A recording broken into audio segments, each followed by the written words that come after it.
going on to office, we no longer want him to be in that position. So we are very happy with that development, and which you, the press, are witnessing, for the whole world to see. Yesterday, the party recalled him, and today they are beginning to start to initiate impeachment proceedings. So are here, and they will be calling upon the various provinces. The chairman of the various provinces will be calling upon the varied MPs from those provinces to come to Parliament, because it has the majority, to make sure that impeachment proceedings begin against Mugabe. This is a very welcome thing, and we want it to proceed, and we encourage the party to expeditiously do that as soon as possible. And we are also appealing to the other major party in Parliament, the MDC, to coordinate their efforts with the ruling party so that we achieve the desired end to see Mugabe's back. We want him out of office, and want him out of office immediately. But that is the struggle at the political party front. We as the war veterans, we deal with the pulse of the people of Zimbabwe.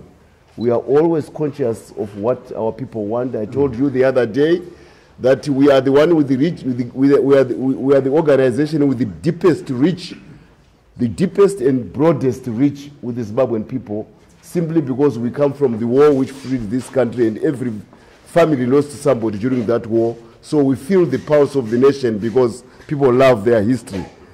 We saw after the announcement of the party recall, Mugabe goes to the nation, is still president, but we're with the war veterans, as far as we are concerned, the people of Zimbabwe don't want to see him as president anymore. So we saw him go to the national television to pretend as if everything is normal, and he was saying that he will be attending his party congress. We are saying, Mugabe, go now, go now, Mugabe, go now, go now.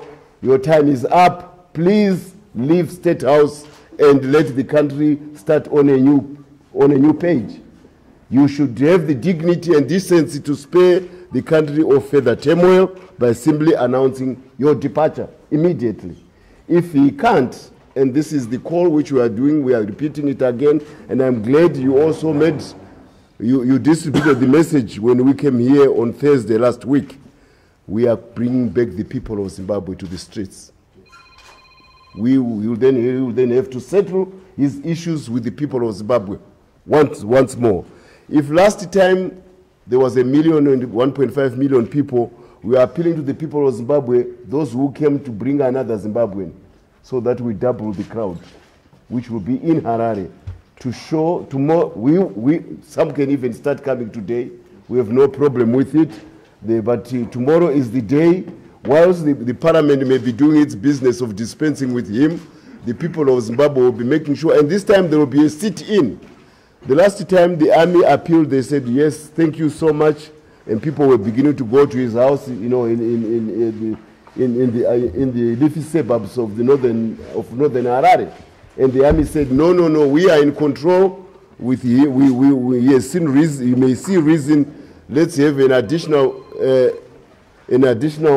bite of discussions with him.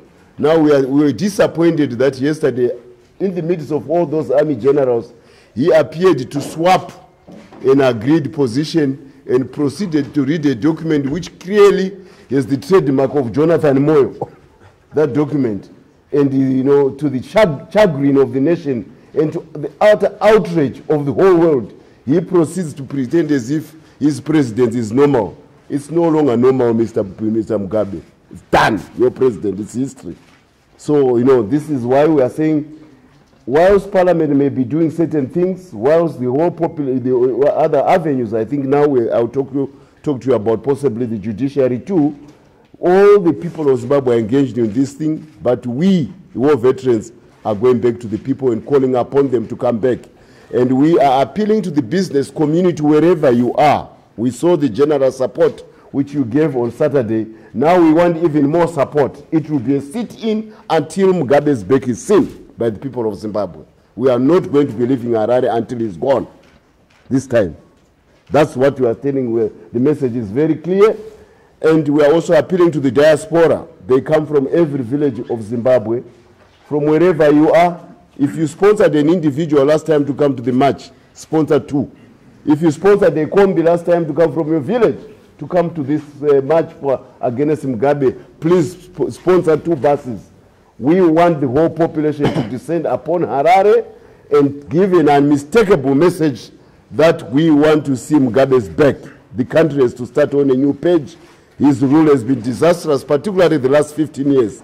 No country has been reduced to the level of depredation which Zimbabwe has gone through, worse than a country which has gone to a war, and is totally oblivious to the damage which has been doing to the nation, because he's more preoccupied with indulging this coterie and his doting wife. That's what has been his business in parliament, nothing else. Believe you me, I was in Politburo, I was in cabinet.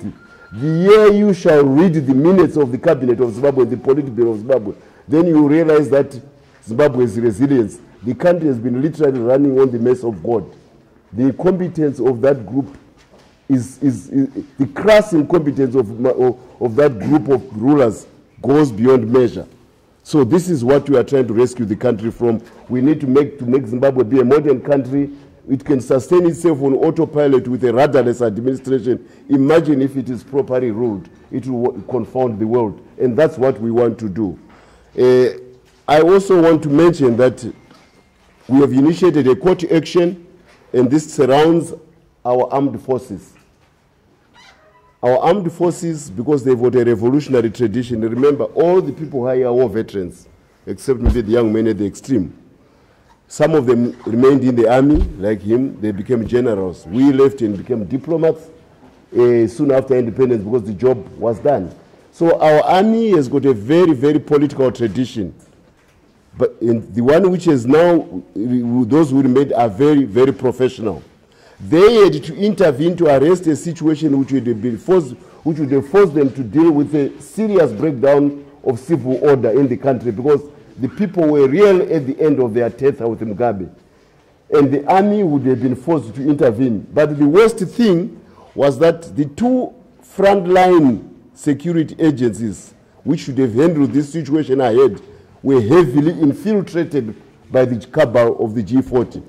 The frontline role is usually done by the police and the intelligence service. And the 2 institutions had been infiltrated. So clearly a vacuum of loyalty in the administration of the country had been created. And that's what necessitated the army to take what was essentially an intelligence and police corrective action against a criminal cabal which had ensconced itself behind the president and through his wife. That's what the army did. And we are very happy that it has been understood by the region that this was never a coup. It has also been understood by the whole world that this was never a coup. It was the army simply filling in a gap where the intelligence and the security and the police are.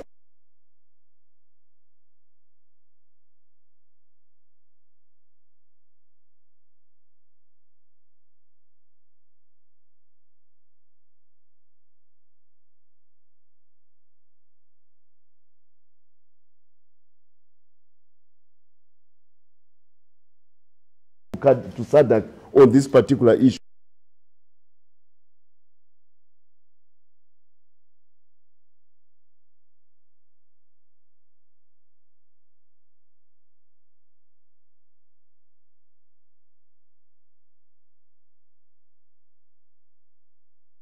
Protect Mugabe.